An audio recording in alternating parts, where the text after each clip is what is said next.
దసరాలోపు రైతులకు రుణమాఫీ చేయాలన్నారు బీఆర్ఎస్ నేతలు. లేకుంటే రైతులతో కలిసి సెక్రటేరియట్ని ముట్టడిస్తామన్నారు. బేషరతుగా ప్రతి రైతుకు 2 లక్షల రుణమాఫీ చేయాలన్నారు. మావి నిర్మాణం, మీరు విధ్వంసరంటూ ఫైర్ అయ్యారు. మావి లక్షల ఇండ్ల నిర్మాణం అయితే మీవి లక్షల కూల్చివేతలన్నారు.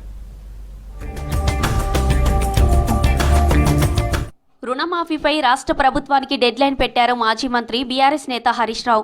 దసరాలోపు రైతులందరికీ రుణమాఫీ అమలు చేయాలని అల్టిమేటం ఇచ్చారు. లేకుంటే రైతులతో కలిసి సెక్రటేరియట్ ముట్టడిస్తామని చెప్పారు. సిద్దిపేట జిల్లా నంగునూరు రైతు గర్జనలో పాల్గొన్నారు హరీష్ రావు. తప్పుడు హామీలతో కాంగ్రెస్ సర్కార్ రైతులను మోసం చేసిందన్నారు. ఎందుకు రేషన్ కార్డుతో ముడిపెడుతున్నావు? ఇది మోకాలకు బోడగుండుకు ముడిపెట్టినట్టు రేషన్ కార్డుతో ముడిపెట్టి రైతుల ఉసురు పోసుకుంటున్నాడు ఇవాళ రేవంత్ రెడ్డి గారు. దయచేసి ఆలోచన చేయండి.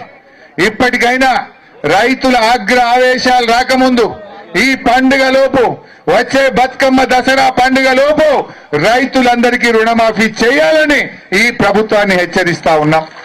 ఉమ్మడి నిజామాబాద్ జిల్లాలో అందరికీ రుణమాఫీ జరగలేదన్నారు బాల్కొండ ఎమ్మెల్యే ప్రశాంత్ రెడ్డి.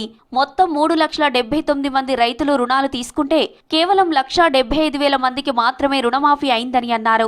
ఎలాంటి షరతులు లేకుండా ప్రతి రైతుకు 2 లక్షల రుణమాఫీ చేయాలని డిమాండ్ చేశారు ప్రశాంత్ రెడ్డి. 3,79,000 మంది రైతులు రుణాలు తీసుకుంటే మీరు మాఫీ చేసింది కేవలం 1,75,000 మందికి మాత్రమే మాఫీ చేసినారు. ఇంకా 2,04,000 మందికి మాఫీ చేయాలని ఆగస్టు 17వ తారీఖున డిమాండ్ చేశారు. ఇప్పటికీ ఆ 2,04,000 మందిలో ఎవరికైతే రుణమాఫీ కాలేదో ఈ జిల్లాలో ఒక్కరికి కూడా మాఫీ కాలేదు.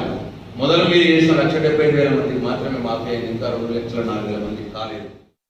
మూసీ సుందరీకరణ వెనుక భారీ కుంభకోణం ఉందన్నారు బీఆర్ఎస్ నేత పటోల కార్తిక్ రెడ్డి.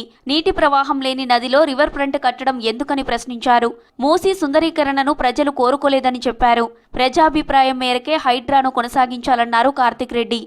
కాంగ్రెస్ పార్టీ ఎప్పుడు కూడా ఎలక్షన్ సమయంలో హైడ్రాను ఒకటి తీసుకొస్తాము, హైదరాబాద్ని భయభ్రాంతుల యొక్క పరిస్థితిలో తీసుకుపోతాము, ఇక్కడ ఉన్న వ్యవస్థని నాశనం చేస్తాము, ఆర్థిక పరిస్థితులను నాశనం చేస్తాము, హైదరాబాద్లో పెట్టుబడులు పెడితే ఎప్పుడు కొట్టుకుపోతారో, ఎవరు కొట్టుకుపోతారో, ఏ కేసులు ఇరుక్కుంటుందో, ఏ హైదరాబాద్ కొట్టేస్తుందో అర్థం కాని పరిస్థితులకి ఈరోజు కాంగ్రెస్ పార్టీ తీసుకుపోవడం ఒక లెక్క అయితే, మూసీ సుందరీకరణ పేరుతోని కొత్త మోసానికి రేవంత్ రెడ్డి గారి ప్రభుత్వం ఈరోజు తెలంగాణ రాష్ట్ర ప్రజల మీద, ముఖ్యంగా హైదరాబాద్ మహానగరం ప్రజల మీద రేవంత్ రెడ్డి గారు రుద్దబోతున్నారు.